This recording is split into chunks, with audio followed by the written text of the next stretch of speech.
இயேசுவில் அன்பானவர்களே, மனிதனுடைய பல்வேறு மனநிலைகள், தேவைகள் இதையெல்லாம் நன்கு அறிந்தவர்தான் கடவுள். கடவுளுடைய ஏக மகன், அவருக்கும் இதுவெல்லாம் தெரியும்.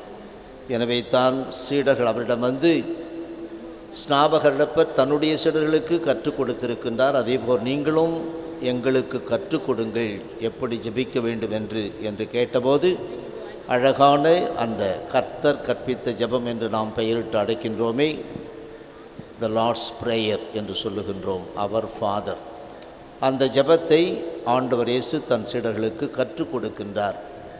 தனக்கென 3 வைத்து கொண்டு மக்களான நமக்காக 7 வரப்பிரசாதங்களை அதில் கொடுக்கின்றார்.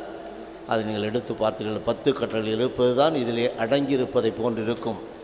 எனவே அந்த வகையில் முதலில் கடவுள், விண்ணுலகில் இருக்கிற தந்தை, அதற்கு பிறகு நமது தேவைகள் என்று வருகின்ற போது உடல் உள்ள ஆன்மா அனைத்தையும், கடந்த காலம் அதற்காக மன்னிப்பு, நிகழ்காலம் அதற்காக உணவு, எதிர்காலம் அதற்கான பாதுகாப்பு, இதையெல்லாம் சிறப்பான விதத்திலே வெளிப்படுத்தக்கூடிய அந்த ஜெபம். அந்த ஜெபத்தில் இது தேவை, இந்த குணம் மனிதனுக்கு தேவை, எது மன்னிப்பு என்ற குணம் தேவை என்பதால் தான் நாங்கள் பிறர் குற்றங்களை மன்னிப்பது போல் எங்கள் குற்றங்களை மன்னித்தருளும். அதில் வேண்டுதலாக எங்கள் குற்றங்களை மன்னித்தருளும் என்று மட்டும் போட்டிருக்கலாம், கற்றுக் கொடுத்திருக்கலாம் ஆண்டவர் இயேசு கிறிஸ்து. ஆனால் நாம் ஒரு சமுதாயத்தில் வாழுகின்ற போது, சமூகமாக குடும்பமாக வாழுகின்ற போது இந்த மன்னிப்பு என்ற குணம் இல்லை என்றால் அந்த குடும்பம் அந்த சமூகம் மகிழ்ச்சியாக இருக்கவே முடியாது.